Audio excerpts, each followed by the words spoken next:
오늘 우리에게 주시는 하나님의 말씀은 열왕기하 13장입니다.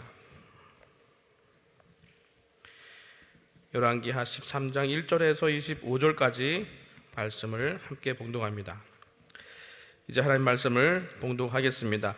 유다 왕 아하시아의 아들 요아스의 23년에 예후의 아들 여호아하스가 사마리아에서 이스라엘 왕이 되어 17년을 치리하며 여호와 보시기에 악을 행하여 이스라엘로 범죄케 한 느밧의 아들 여로보암의 죄를 쫓고 떠나지 아니하였으므로 여호와께서 이스라엘을 향하여 노를 바라사 늘 아람 왕 하사엘의 손과 그 아들 베나닷의 손에 붙이셨더니 아람 왕이 이스라엘을 학대함으로 여호아하스가 여호와께 간구하매 여호와께서 들으셨으니 이는 저희의 학대 받으셨음을 보았습니다. 여호와께서 이에 구원자를 이스라엘에게 주심에 이스라엘 자손이 아람 자손의 손에서 벗어나 전과 같이 자기 장막에 거하였으나 저희가 이스라엘로 범죄케 한 여로보암의 집의 죄에서 떠나지 아니하고 조차 행하며 또 사마리아에 아사라 목상을 그저 두었더라. 아람 왕이 여호아하스의 백성을 진멸하여 타작마당에 티끌같이 되게 하고 마병 50과 병거 10승과 보병 1만 외에는 여호아하스에게 남겨두지 아니하였더라. 여호아하스의 남은 사적과 모든 행한 것과 그 권력은 이스라엘 왕 역대지락에 기록되지 아니하였느냐. 여호아하스가 그 열조와 함께 잠에 사마리아에 장사되고 그 아들 요아스가 대신하여 왕이 되니라. 유다 왕 요아스의 37년에 여호아하스의 아들 요아스가 사마리아에서 이스라엘 왕이 되어 16년을 치리하며 여호와 보시기에 악을 행하여 이스라엘로 범죄케 한 느밧의 아들 여로보암의 모든 죄에서 떠나지 아니하고 조차 행하였더라. 요아스의 남은 사적과 무릇 행한 일과 유다 왕 아마샤와 싸운 권력은 이스라엘 왕 역대지락에 기록되지 아니하였느냐. 요아스가 그 열조와 함께 잠에 이스라엘 왕들과 함께 사마리아에 장사되고 여로보암이 그 위에 앉으니라. 엘리사가 죽을 병이 들매 이스라엘 왕 요아스가 저에게로 내려가서 그 얼굴에 눈물을 흘리며 가로되 내 아버지여 내 아버지여 이스라엘의 병거와 마병이여 하매 엘리사가 저에게 이르되 활과 살들을 취하소서. 활과 살들을 취하매 또 이스라엘 왕에게 이르되 왕의 손으로 활을 잡으소서. 곧 손으로 잡음에 엘리사가 자기 손으로 왕의 손을 안찰하고 가로되 동편창을 여소서. 곧 열매 엘리사가 가로되 쏘소서.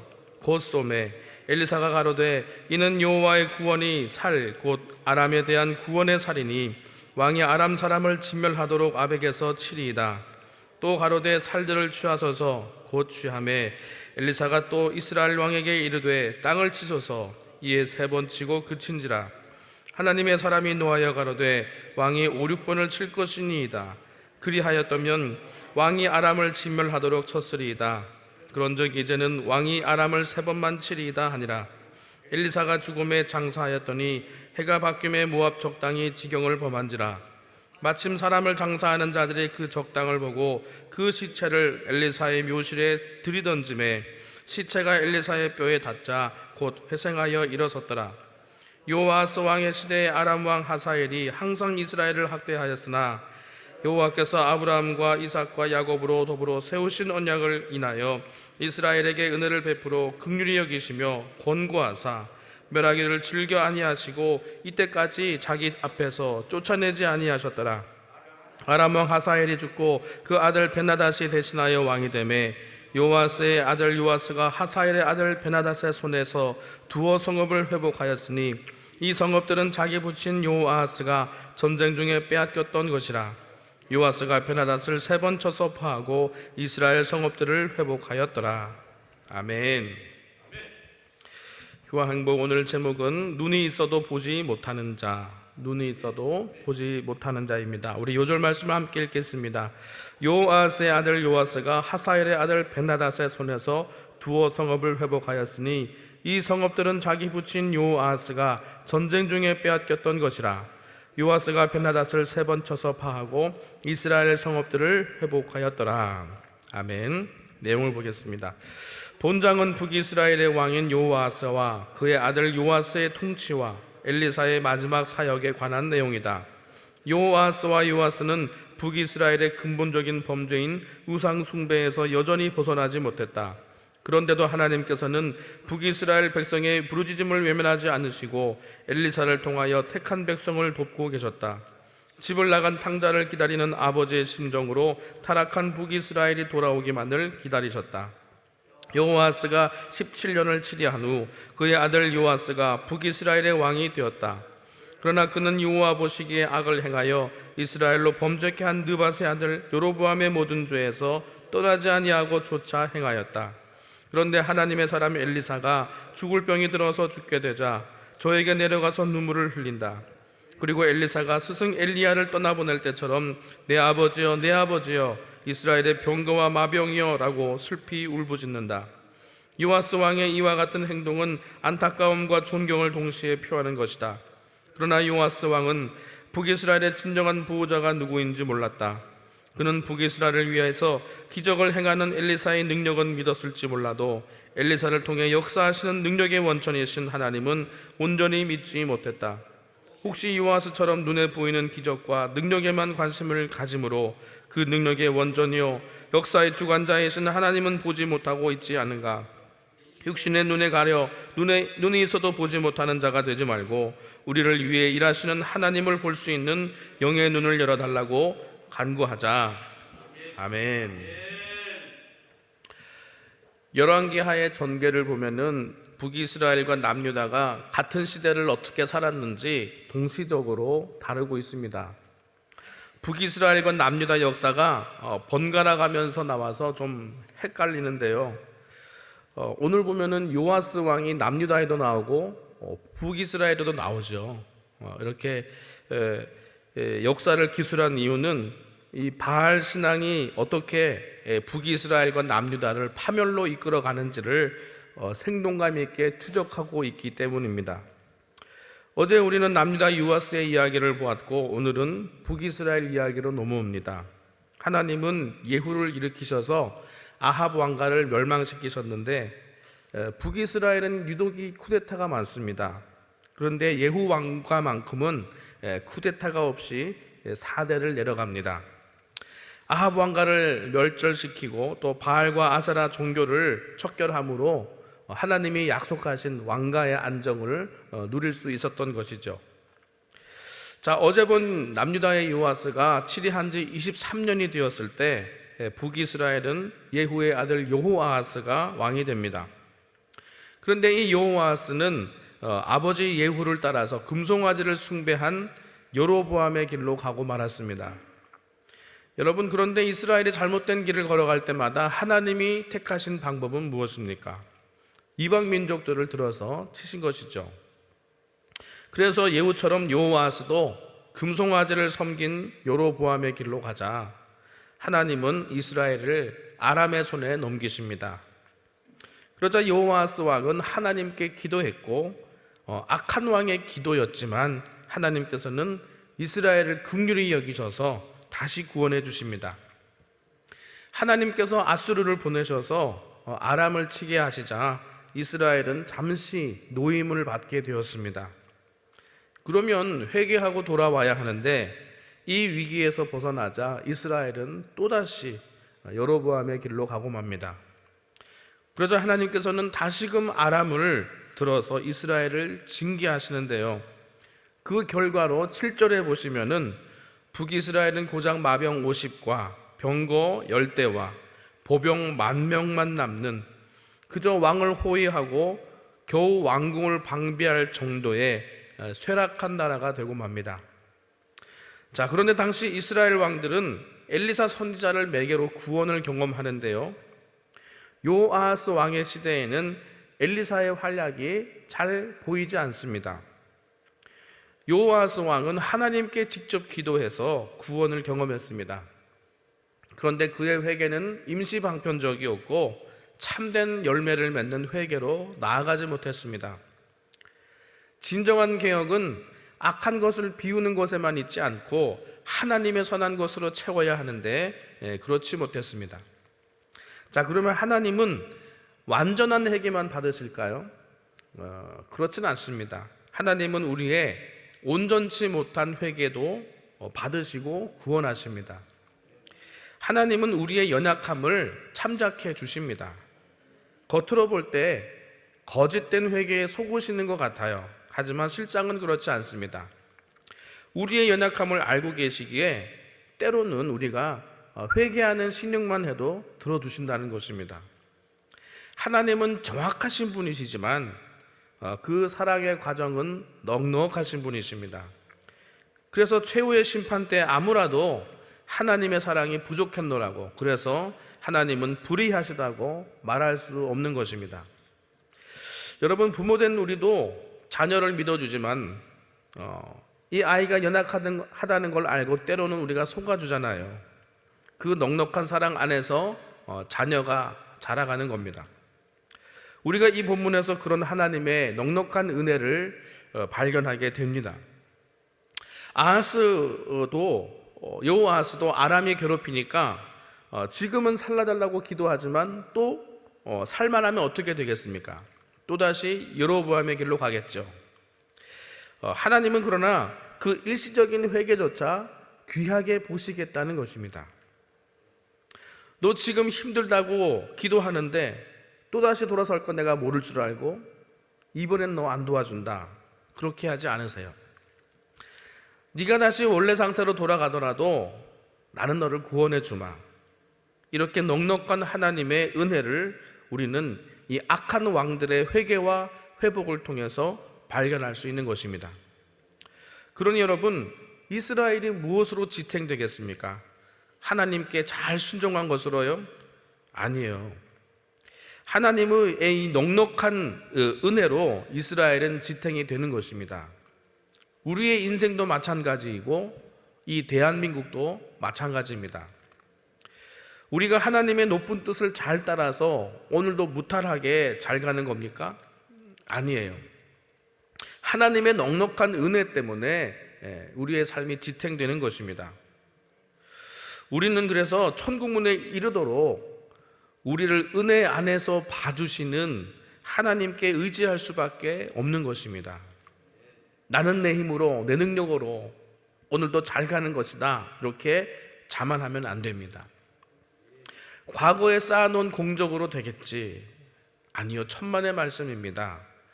매일매일 오늘 하나님의 은혜가 없으면은 우리는 천국문에 이룰 수 없는 것입니다. 자, 그 다음은 요아스의 아들 요아스의 이야기로 북이스라엘의 이야기가 이어집니다. 여러분, 열왕기상에는 엘리야 선자가 등장했지만 열왕기하에는 엘리사가 주로 사역합니다.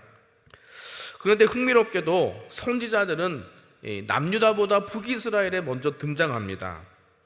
여러분, 다윗 왕가의 정통성을 유지하는 남유다보다도 북이스라엘의 선지자가 먼저 온다는 것은 뭘 뜻할까요? 온전하지 못한 북이스라엘에 하나님의 은혜가 더 컸다는 것을 의미하는 것입니다.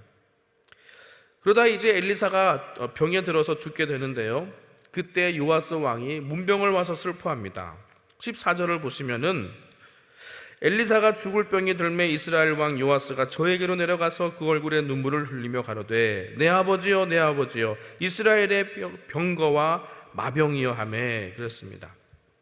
실제로 여러분, 지금 북이스라엘은 변변한 군대조차 갖추지 못한 쇠락한 나라입니다. 하나님의 은혜가 없으면은 그냥 망해버릴 수밖에 없는 나라가 북이스라엘이었습니다.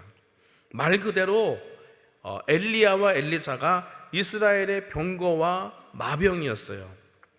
그들이 이스라엘의 국력이었습니다. 그것은 단순한 은유가 아닙니다. 엘리야와 엘리사가 없었으면은 북이스라엘은 견딜 수가 없었던 겁니다. 요아스가 죽음을 앞둔 엘리사의 곁을 지키자 엘리사가 요아스를 마지막으로 축복합니다. 그런데 우리는 이 장면에서 두 사람의 매우 대조적인 모습을 발견합니다. 육신의 죽음을 앞둔 엘리사는 하나님의 능력을 전폭적으로 신뢰하고 의욕이 넘칩니다. 그런데 정작 건강한 요아스 왕은 장래에 대한 불안감과 두려움에 휩싸여서 소극적인 모습을 보입니다. 엘리사는 병약한 가운데에서도 혼신의 힘을 다하여서 요아스에게 안수하면서 하나님의 능력에 대한 확신을 심어주려 하는데도 요아스 왕은 자신의 약한 군사력만 볼 뿐 하나님을 신뢰하지 못합니다. 엘리사가 두 가지 증표를 주는데, 첫째는 요아스로 활과 화살을 가지고 오게 해서 동쪽 창을 열고 화살을 쏘게 합니다. 요아스가 화살을 쏘자 엘리사는 방금 쏜 화살이 하나님께서 아람을 이기도록 하신 상징 행위임을 알려줍니다. 두 번째로 엘리사는 요아스 왕에게 화살을 집어 땅을 치라고 합니다. 그런데 요아스는 이 알 수 없는 행동을 하면서 왕으로서의 체면을 생각한 것 같습니다. 그래서 소극적으로 3번만 칩니다. 그러자 엘리사가 왕을 책망합니다. 19절에 보시면 하나님의 사람이 노하여 가로되 왕이 5, 6번을 칠 것이니이다. 그리하였다면 왕이 아람을 진멸하도록 쳤으리이다. 그런즉 이제는 왕이 아람을 3번만 치리이다 하니라 그랬습니다. 그리고 엘리사는 죽고 마는데요. 그런데 오늘 본문 마지막 부분에 짧은 에피소드가 하나 등장합니다. 엘리사가 죽고 세월이 지나서 그의 시신이 무덤 안에서 다 썩고 뼈만 남았습니다. 이스라엘이 아마 엘리사를 잊어버렸을 거라는 그런 정황을 이렇게 표현해 놓은 것 같습니다. 훗날 모압의 약탈자들이 국경을 넘자 누군가 황급하게 시체를 처리하려고 무덤에 던지고 갑니다. 그 무덤 안에 엘리사의 해골이 있었는데 그 시체가 엘리사의 해골에 닿자마자 살아나는 기적이 일어났습니다. 여러분, 성경은 이 짧은 에피소드를 통해서 우리에게 무엇을 말해주고 있을까요? 지금 엘리사는 죽고 이스라엘에는 선지자가 없습니다. 이스라엘의 병거와 마병이었던 자가 사라지고 없어요. 엘리사가 역사의 뒤안길로 사라졌다고 해서 하나님도 그럴까? 아니다. 하나님께서는 살아계시고 엘리사의 죽은 뼈까지 사용하셔서 여전히 역사하고 계신다는 것입니다. 이스라엘의 대적인 아람은 그 아비 하사엘을 이어서 벤하닷이 왕이 됩니다. 여전히 이스라엘에게는 위협적인 존재죠. 그러나 엘리사의 예언대로 요아스가 벤하닷을 3번을 무찌릅니다. 사람은 죽고 없지만 하나님의 말씀은 없어지지 않는다는 것을 우리에게 보여줍니다. 자, 말씀을 맺겠습니다. 우리 22절, 23절을 함께 읽겠습니다. 22절입니다. 요아스 왕의 시대에 아람 왕 하사엘이 항상 이스라엘을 학대하였으나 여호와께서 아브라함과 이삭과 야곱으로 더불어 세우신 언약을 인하여 이스라엘에게 은혜를 베풀어 긍휼히 여기시며 권고하사 멸하기를 즐겨 아니하시고 이때까지 자기 앞에서 쫓아내지 아니하셨더라. 아멘. 여러분, 이것이 바로 우리 삶을 그대로 보여주는 말씀 아니겠습니까? 요아스의 왕의 시대에 아람 왕 하사엘이 항상 이스라엘을 학대했습니다.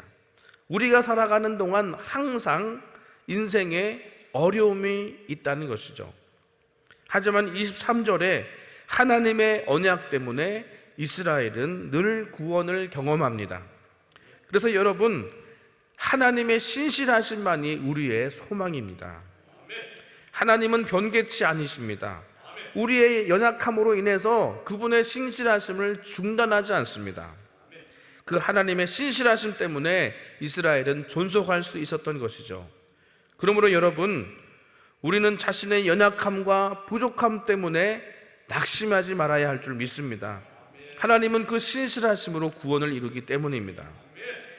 이것에 대한 확신이 약해졌을 때 우리는 무너지는 것이고, 이 하나님의 신실하심에 대한 확신이 굳건해졌을 때 우리는 세상을 이기게 되는 것입니다.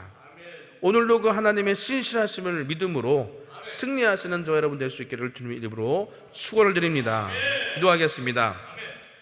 좋으신 아버지, 우리의 부족한 믿음으로 드리는 기도를 들으시니 감사합니다. 우리의 한계 안에서 드리는 회개를 받아주시니 감사합니다. 젖먹이들의 찬양을 온전케 하신 주님, 오늘 우리의 부족한 예배를 받아주시니 감사합니다. 그 넉넉하신 하나님의 은혜와 사랑 안에서 오늘도 우리의 믿음이 자라가기를 원합니다. 우리의 연약함이 아닌 하나님의 신실하심을 늘 신뢰하게 하여 주시옵소서. 우리 소망 되신 예수 그리스도 이름으로 기도하옵나이다. 아멘.